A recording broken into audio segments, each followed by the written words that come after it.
Propositional representation is the psychological theory, first developed in 1973 by Driveson and Pylshyn, that mental relationships between objects are represented by symbols and not by mental images of the scene.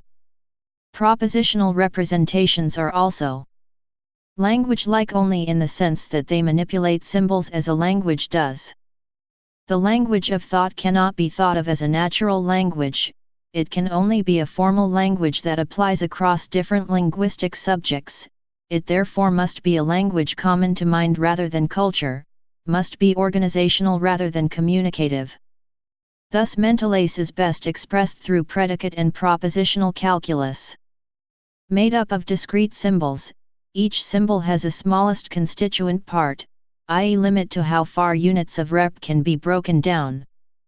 Explicit, each symbol represents something, object, action, relation, specifically and thus explicitly.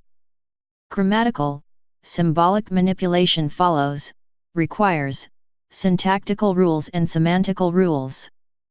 Abstract and amodal, symbols may represent any ideational content irrespective of which sensory modality was involved in its perception. Unlike a pictorial representation which must be modality specific to the visual sensory mode. Each proposition consists of a set of predicates and arguments which are represented in the form of predicate calculus. For instance, an event, X, John hit Chris with a unicycle, the unicycle broke, because of this John started to cry, which caused Chris to be happy. A propositional representation. P, Q, R, S, cause, QR, cause, RS. Each set of predicates, words like hit, broke, cry, happy are first-order predicates, cause is a second-order predicate, and arguments, often consisting of an agent/subject, e.g. John in P, a recipient/object, e.g. Chris in P, and an instrument, e.g. the unicycle in P, are in turn manipulated as propositions. Event/statement John hit Chris with the unicycle is represented as proposition P. Also, features of particular objects may be characterized through attribute lists. John as a singular object may have the attributes plays guitar, juggles, eats a lot, rides a unicycle, etc. Thus reference to John identifies him as the object of thought in virtue of his having certain of these attributes. So in predicate calculus, if John, F, has the property of being rides a unicycle, X, we may say solve veritate, X, Fx.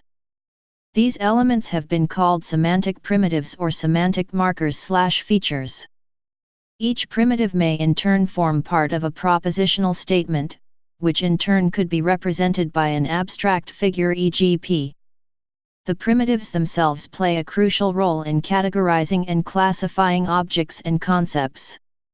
The meaningful relations between ideas and concepts expressed between and within the propositions are in part dealt with through the general laws of inference.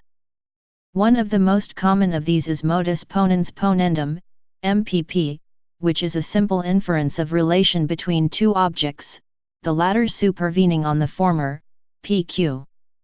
Thus if we have two propositions, P, Q, and we assume a law of inference that relates to them both, PQ, then if we have P we must necessarily have Q relations of causation and may be expressed in this fashion, i.e. one state, P, causing, dash, another, Q.